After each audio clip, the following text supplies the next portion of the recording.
My 24F husband, 25M, cheated on me, and I don't know what to do. Me and my husband have been together for almost 4 years, we dated for a year, engaged for a year and married for almost 2 years. We've had issues in the past, having to do with his drinking/overindulgence. I would express my frustration every time he would get drunk, and he wouldn't see the big deal in it. He transitioned to only drinking on the weekends, but even then he would drink and was still an issue because he wouldn't know when to stop. And he's the kind of man to never bring up his own frustrations with me unless he's been drinking, so whenever he'd get drunk and I'd express my annoyance with him, it would turn into a huge argument about past things that he's held on to, about things that I do that upset him. We've never had issues with trust, and I honestly never thought that he would do this to me. At the end of summertime last year, we decided to move to a different state because the one we were living in we could not afford anymore. Before we moved, he talked about going to a different denomination of Christianity that we'd been going to. He grew up a Christian, but not really going to church regularly until he met me. I grew up Pentecostal and have been going to church since I was a child. His family over the last 5 or so years have come to be Orthodox Christians, which he became very interested in. Before we moved, I told him I would try going to this church if this is something he wanted to try, but if I didn't like it, I don't want to be forced to go to this church. He said he wouldn't force me into anything, and that was that. So fast forward, we moved here and started going to that church. His drinking was still an issue, and even though I thought the church and everyone there was very kind, I just didn't feel right going there. I expressed that to him and he told me I should bring my concerns to the priest of the church. I haven't done that and I don't know if I will. Fast forward to a month-ish ago, it was a Friday night and I was at work. He works construction and I work in the service industry, so we have opposite schedules most of the time. He decided to go out to a bar with his brother and cousins and their friends. All of them are married, or have girlfriends, and like I said, there's been no breach of trust ever, so I had no reason not to trust him. I got home from work around 10 p.m. and he called me and said I should come out. I said I don't really feel like it, and he said that's okay, and he'd be home soon. 2 hours go by, and he's still out. He called me multiple times, multiple being like 10 times, drunk and confused and lost and alone. So I told him to get an Uber back home. He said okay, but then I heard his brother on the other end say, "There you are."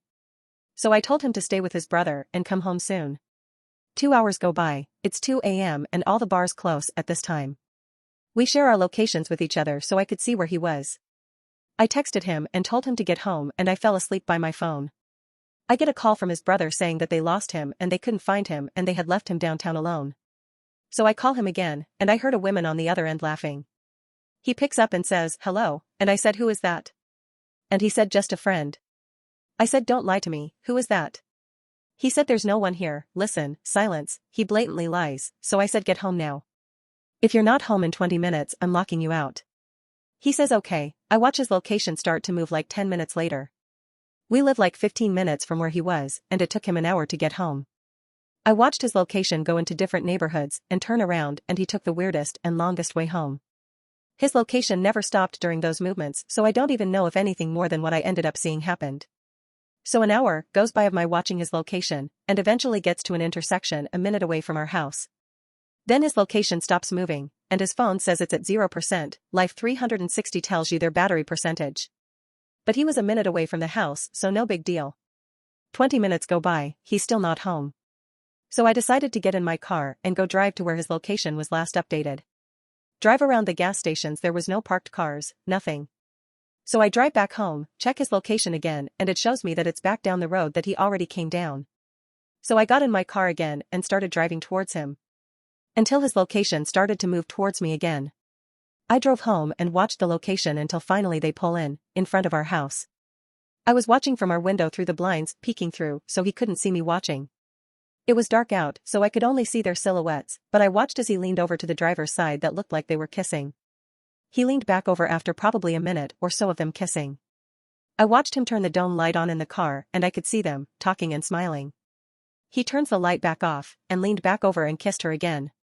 Another minute of making out ensues, and I finally stormed downstairs, threw on my jacket and walked out there. I opened the passenger door of the car where he was, and they were still making out. He turned and looked at me, drunk out of his mind and unrecognizable. I looked at him and told him to stay the F away from me, to not come inside, and we're done. I looked at the girl and said, "You can take him to wherever you're going." I stormed back inside and locked all the doors, went upstairs, and locked myself in the spare room. It was 4 a.m. at this point. I'm trying to call my friends, and nobody will answer.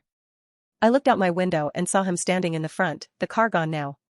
Finally one of my friends answers, I'm bawling, and I told her he cheated on me. Downstairs I could hear the door being broken in and I heard him come inside to door was fine, but he broke the trim of the door to get it open. I grabbed my purse, my coat and stayed on the phone with my friend. I went to walk out the door and he asked where I was going and I told him away from you. He said no, stay, we're talking about this, and I said no. He tried to come near me and I told him to get away. I turned around and I asked him why, and his response was, what do you do for me? I laughed because I literally couldn't believe what he said. Then I walked out to my car and opened the door. I pressed the lock button when I opened it. He followed me and grabbed my door, not letting me close it. I said let go and he said get inside now, and we just kept repeating the same things, getting louder and louder. Eventually, I shoved him hard enough where he stumbled back and let go of the door, giving me enough time to close it. He tried to open it, realizing it was locked. He hit my window and stormed inside. I drove away still on the phone with my friend. Eventually my sister-in-law, who lives a couple hours from me, answered. My friend that answered originally lives in the state we moved from. She said to go to my brother-in-law's house, because he the closest to me, only like 20 minutes. Long story short, sister-in-law and her husband, my husband's brother, drive up from where they live. They went to go check on my husband before coming to me. When they walked in our house, he was passed out on the floor of our living room. Then without me having a say in it, they drove him to where I was staying. To make an already long story short, he basically said he feels alone and that I don't do enough for him. He feels like he does all the cooking and cleaning, etc., which I can admit that I could do better on that, but that's no excuse for what he did. And he feels alone emotionally because he doesn't share his true emotions with me unless he's been drinking. So how am I supposed to know he feels a certain way if he doesn't tell me out of fear of making me upset? Which we've had multiple conversations about this.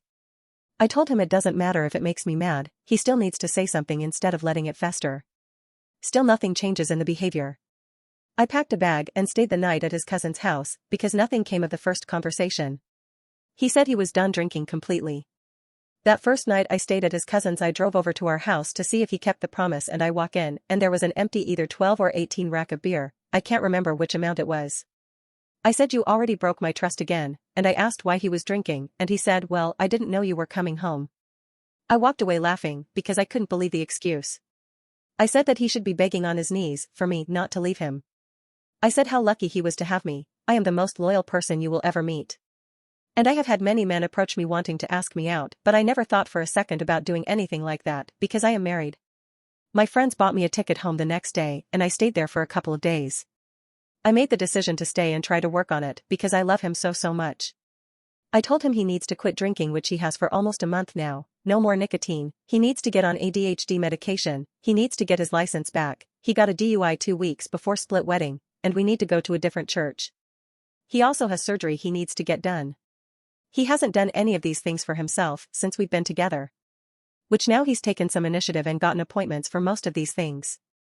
But since I've moved back in, I've been having to remind him just like before that he needs to get this stuff done. I feel like a mother to him sometimes. We have an appointment for marriage counseling next week. We had to fill out intake forms for it and I read his, and he stated the only issues we have is trust because of his infidelity, even though we have a lot more issues than that. I am struggling with the thought of this happening again 10 years down the line, but then we have kids involved. I'm struggling with the fact that he might come to resent me because he wants to go to that church, but I don't want to. He said he'll go to a different church because he wants to save our marriage, which sounds like a very likely possibility of resentment arising in the future.